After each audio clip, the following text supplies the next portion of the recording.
আপোনাক শুনিবলৈ কৈছো বাইদেউ সেইটো আপুনি কৰিব লাগে আমাক শুনাই থাকিলে কি হ'ব এটা বাথৰুম নাই ৰাস্তাত যাওঁতে অধ্যক্ষ মহোদয় আমাক সেইটো বনাব লাগে বুলি আমাক শুনাই থাকিলে কি হ'ব সেইটো বনাই দিলে খেলা খতম স্যাৰ এগৰাকী মহিলা মন্ত্ৰীক সন্মান জনাব লাগে ও মন্ত্ৰী মহিলা থাকে নেকি মন্ত্ৰী মহিলা থাকে নেকি ও মহিলাসকলক আপোনালোকে তলত ৰাখে তাৰমানে এনেকা উঠি কেনে কিয় কথা কৈ মহিলাসকলক তলত ৰাখে তাৰমানে ডাঙৰ আপুনি বহক আহিয়ে ভিতৰত মহিলাসকলক মইতো ভাবো যে বাইদেউ বহুত ওপৰত মইতো ভাবো যে ইয়াত বহুত মন্ত্ৰীতকে বাইদেউ বহুত ওপৰত মহিলাসকলক আন্দোলন কৰিবলৈ খালি ব্যৱহাৰ কৰে তেওঁ অধ্যক্ষ মহোদয় মোক ক'বলৈ দিয়ক অখিল গগৈ ডাঙৰীয়া আপোনাক মই এইকাৰণে কৈছোঁ আপোনাৰ সমষ্টিলৈ মই গৈছিলোঁ অধ্যক্ষ মহোদয় মই দুখেৰে ক'ম মই যে আজি পৰিষ্কাৰ পৰিচ্ছন্নতা কথাখিনি কৈছোঁ তেখেতৰ সমষ্টিত মই বহুবাৰ যেতিয়া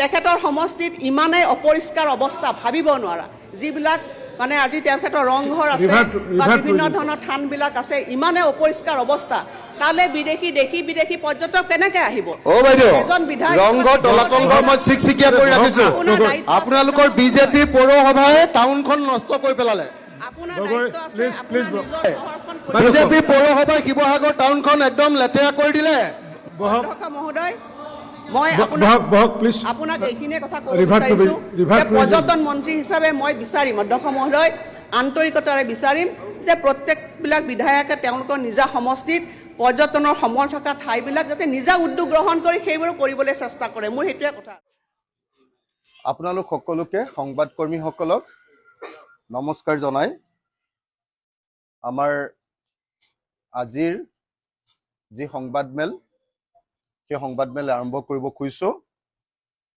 আজি আমি আপোনালোকক অসমখনৰ বাজেটখন আচলতে কেনেকুৱা হ'ব লাগে এনে বাজেটখনক সমালোচনা কৰি আছো কিন্তু সকলোৱে সমালোচনা কৰে কিন্তু গঠনমূলকভাৱে কনষ্ট্ৰাকটিভ যে একচুয়ালি বাজেটখন কেনেকুৱা হলে অসমৰ প্ৰত্যেকজন মানুহে ধনী হ'ব পাৰিব অসমৰ প্ৰতিখন গাঁও প্ৰতিখন চাহ বাগানৰ লাইন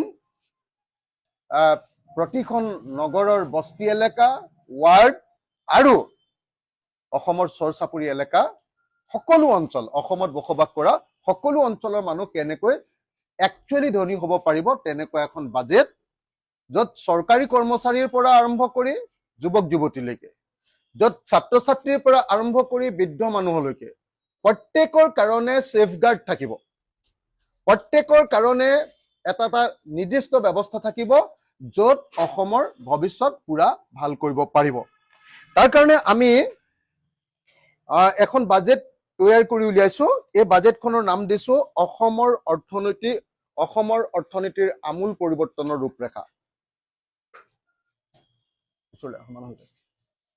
অসমৰ অৰ্থনীতিৰ আমূল পৰিৱৰ্তন মানে একদম কমপ্লিট পৰিৱৰ্তন ৰূপান্তৰৰ ৰূপৰেখা এইখনে হ'ল আমাৰ ৰাইজৰ দলৰ বাজেটখন ইয়াত 5টা বস্তু থাকিব এই বাজেটখনত এটা হ'ল হেউজ স্বৰাজ তাৰমানে গাঁৱে গাঁৱে বছৰত 3বাৰ খেতি ক'ত খেতি হ'ব পথাৰবিলাক আমি টোটেলি প্ৰফেশনেল কৰি দিম আৰু পথাৰবিলাক যেতিয়া প্ৰফেশনেল কৰি দিম ইয়াত আপোনালোকক দেখুৱাইছো আমি যেতিয়া পথাৰবিলাক যেতিয়া প্ৰফেশনেল কৰি দিম আপোনালোকে দেখিছেনে প্ৰতিখন পথাৰ এনেকে প্ৰফেশনেল হ'ব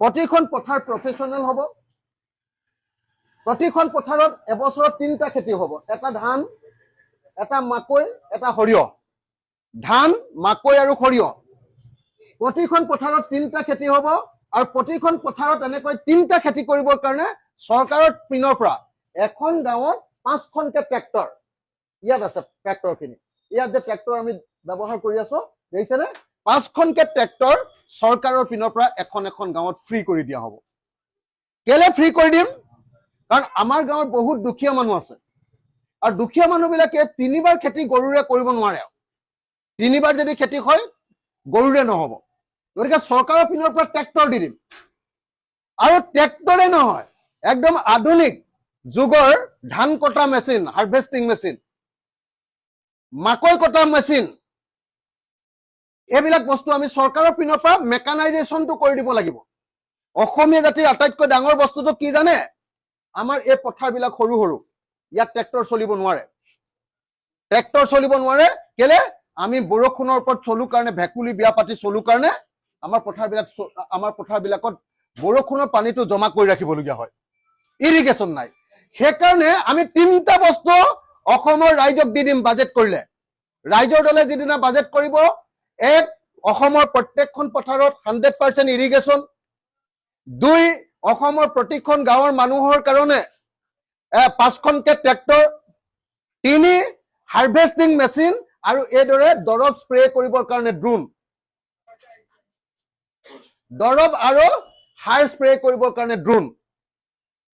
এনেকুৱা ধৰণৰ অসম এখন আমি বনাম। এইটোক মেকানাইজেশ্যন কৰা বুলি কয়। তো তেতিয়াহ'লে 2টা বস্তু মই ক'লো। 1 নম্বৰ 100% ইৰিগেশ্যন, এইটো চৰকাৰৰ পিনৰ পৰা কৰিম।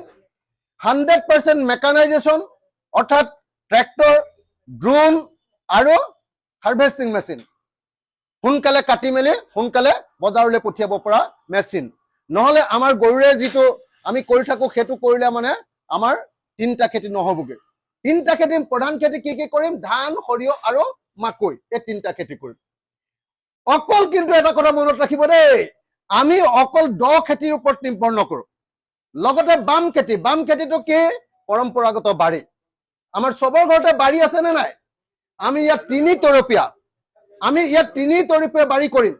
তলত আদা আৰু হালধি হ'ব, তলত আদা আৰু হালধি হ'ব, ওপৰত নেমু আৰু কলগছ হ'ব, আৰু তাৰ ওপৰত তামোল গছ আৰু পাণ গছ হ'ব। 3 তৰপীয়া বাৰী। এনেকে 3 তৰপীয়া বাৰী কৰি কি হয়? ঘৰৰ মানুহবিলাক চলিব পৰা, অৰ্থাৎ তেল টেঙা যিবিলাক বস্তু লাগে, ঘৰৰ ল'ৰা ছোৱালীবিলাকৰ স্কুললৈ যোৱাৰ কাৰণে কিতাপ পত্ৰ যিখিনি লাগে, তাক কিনিব পৰাৰ ব্যৱস্থা অকল বাৰীখনৰ ওপৰতে কৰি দিম। অকল বাৰীখনৰ টকাৰে পৰিয়ালটো চলি যাব। গতিকে আমাৰ এই যিটো ভূমি সংস্কাৰ, আমাৰ যিটো খেতিৰ মূল কম্পনেণ্ট 2টা। এটা হ'ল দ খেতি, অৰ্থাৎ বছৰত 3 বাৰ খেতি, প্ৰফেচনেল পথাৰ, আৰু 2 নম্বৰ হ'ল এই স্বাৱলম্বী বাৰী। স্বাৱলম্বী বাৰী, এই 2টা হ'ল আমাৰ খেতিৰ ভিতৰত মেইন বস্তু। আমি 3 নম্বৰ বস্তু কি কৰিছো জানেনে? যে এই স্বাৱলম্বী বাৰীখনৰ পৰা যিবিলাক বস্তু উৎপাদন হ'ব, সেইবিলাক বিকিবৰ কাৰণে প্ৰত্যেকখন গাঁৱতে সৰু সৰু বজাৰ থাকিব। এইবিলাক চব বিক্ৰী কৰিবলৈ আহিছে মানুহে। নিজৰ নিজৰ গাঁৱতে এখন এখন বজাৰ থাকিব, সৰু সৰু অকমান অকমান। দেখিছেনে? আৰু গাঁওখনত আৰু এটা বিৰাট ডাঙৰ কাম কৰিম। য'ত মথাউৰি আছে, আপোনালোকে চাব দেই, এইটো মথাউৰিৰ পাৰে পাৰে ভীমকল গছ ৰুই দিম চব। ভীমকল গছ ৰুই দিলে কি হ'ব? এই শিপাই মথাউৰিটো শক্তিশালী কৰিব, আৰু এই ভীমকলৰ পৰা তাৰ পাছত আমাৰ যিটো গ্ৰাম স্বৰাজ হ'ব, প্ৰতিখন গাঁৱত এটা এটা বেবী ফুডৰ ইণ্ডাষ্ট্ৰী বহুৱাম। ভীমকলৰ পৰা আমি ভীমকল খাই ডাঙৰ হৈছো অসমীয়া জাতিয়ে, কিন্তু অসমত এতিয়ালৈকে কোনো লিডাৰ জন্ম হোৱা নাই যি বেবী ফুড খাই অসমীয়া জাতি ডাঙৰ হৈছো। সেই বেবী ফুডৰ জৰিয়তে পৃথিৱীৰ বজাৰ দখল কৰাৰ সপোন দেখা কোনো লিডাৰ জন্ম হোৱা নাই। আমি প্ৰথমবাৰৰ কাৰণে কৈছো যে অসমৰ যি ভীমকল, এই যে ভীমকল, এই ভীমকলৰ পৰা আমি কি কৰিম? বেবী ফুডৰ ইণ্ডাষ্ট্ৰী বনাম, কল প্ৰক্ৰিয়াকৰণ কেন্দ্ৰ, আৰু বেবী ফুডৰ ইণ্ডাষ্ট্ৰী বনাম। আৰু কলগছজোপাৰ পৰা আপুনি কি বনাম চাওক আপোনালোকে। কলগছজোপাৰ পৰা আঁহ উলিয়াই ইয়াৰ পৰা সূতা বনাম। কলগছজোপাৰ পৰা সূতা বনাম, কলৰ পৰা শিশু খাদ্য, বানানা বেবী ফুড। দেখিছেনে? এইটো প্ৰক্ৰিয়াকৰণ, এইটো বেবী ফুড বনালো। এইটো কলৰ গছজোপাৰ পৰা সূতা বনালো, কলৰ পাতখনৰ পৰা প্লেট বনালো, 5 ষ্টাৰ হোটেলৰ কাৰণে প্লেট বনাম। কলৰ পাতখনৰ পৰা, মধুনাটোৰ পৰা ডায়েবেটিছ ৰোগীৰ কাৰণে আমি খাদ্য বনাম কলৰ মধুনাটোৰ পৰা। আৰু হাতী মানুহ আৰু হাতী বান্দৰৰ সমস্যাটো সমাধান কৰিবৰ কাৰণে কি কৰিম? অসমত গাঁৱত যিমান পাহাৰ আৰু খালী ঠাই আছে, অসমৰ গাঁৱত যিমান পাহাৰ আৰু খালী ঠাই আছে, দেখিছেনে? তাত চবতে লাখ লাখ কঁঠাল আৰু ফল মূলৰ গছ লগাই দিম। যেতিয়া কল থাকিব, কঁঠাল থাকিব আৰু ফল মূলৰ গছ থাকিব, কোনো হাতীয়ে আহি গাঁৱত কাকো ডিষ্টাৰ্ব নকৰে। কোনো হাতীয়ে আহি কোনো বান্দৰে আহি গাঁৱত কাৰো খেতি ডিষ্টাৰ্ব নকৰে গতিকে হাতী মানুহৰ সংঘাত আৰু বান্দৰ মানুহৰ সংঘাত এইটো দূৰ কৰিবৰ কাৰণে আমাৰ ইয়াত ব্যৱস্থা থাকিব আটাইতকৈ ইণ্টাৰেষ্টিং কথা কি কৰিম জানেনে গাঁওবিলাক অকল খেতি কৰাই নহয় গাঁওবিলাকত আপোনালোকে চাব দেই কৃষক মুক্তি কেন্দ্ৰ এটা কৰি দিম কৃষক মুক্তি কেন্দ্ৰটোত পৰীক্ষাগাৰ থাকিব মাটিৰ গুণাগুণ কেনেকুৱা সেই অনুসৰি ইয়াতে ড্ৰোনেৰে দৰৱ দিব সাৰ দিব কিমান দিব লাগে এই পৰীক্ষাগাৰটো প্ৰথমতে মাটিটো টেষ্ট কৰি ল'ম তাৰ পাছত ডাঙৰ মান্দি বজাৰ ইণ্টাৰনেশ্যনেল বজাৰ বহাই দিম আমেৰিকাত বহি থাকি এই বজাৰখনৰ পৰা কিনিব পাৰিব তাৰ কাৰণে এইটো আপোনালোকে চাওক একদম QR কোডযুক্ত ডিজিটেল ট্ৰেচেবিলিটি দি দিম QR কোডযুক্ত ডিজিটেল ট্ৰেচেবিলিটি মানে বজাৰৰ কোনটো বস্তু ভাল বেয়া কিমান দাম সব বস্তু আমেৰিকাত বহি তাৰ পৰা ইন্টাৰনেটত ইয়াতে আমাৰ বস্তু কিনি থাকিব পাৰিব এটো হ'ব মান্দি আৰু তাৰ কাষত কোল্ড ষ্টৰেজ দি দিম কেলে কোল্ড ষ্টৰেজ জানেনে ধৰক বিলাহী আমাৰ গাঁৱৰ মানুহে বহুত উৎপাদন কৰিলে দাম কম 3 টকা হৈছে আমি বিলাহী বিক্ৰী নকৰি ইয়াত ৰাখি দিম যেতিয়া বেংগলোৰত বিলাহী 120 টকা হৈ গ'ল তেতিয়া আমি 80 টকা দামত বিলাহীটো উলিয়াই দিম আৰু যদি সেইবাৰ দাম নেবাঢ়িলে তেতিয়াহ'লে কি কৰিম বিলাহীটোৰ পৰা ইয়াত সস তৈয়াৰ কৰিম সস তৈয়াৰ কৰা ইণ্ডাষ্ট্ৰি কৰিম এটোৰ নাম দিছো গ্ৰাম স্বৰাজ গতিকে আমাৰ প্ৰথম বস্তুটোৰ নাম হ'ল সেউজ স্বৰাজত খেতি সেউজ স্বৰাজত আপোনাৰ পৰীক্ষাগাৰ সেউজ স্বৰাজত আপোনাৰ কৃষক মুক্তি কেন্দ্ৰ বজাৰ বা মান্দি কোল্ড ষ্টৰেজ এইবিলাক সব থাকিব ইয়াতে ভালকে ট্ৰেক্টৰেৰে খেতি থাকিব সৰু গাঁৱলীয়া বজাৰ এখনো থাকিব বাৰী থাকিব ইয়াতে বান্দৰ আৰু হাতীৰ পৰা উৎপাতৰ পৰা ৰক্ষা পাবৰ কাৰণে এনেকুৱা ধৰণে গছ ৰোৱা হ'ব ফলমূলৰ গছ ৰোৱা হ'ব আৰু তাৰ পাছত 2 নম্বৰ বস্তুটো এক গাঁও এক ইণ্ডাষ্ট্ৰি গ্ৰাম স্বৰাজত আমি কি কৰিম জানেনে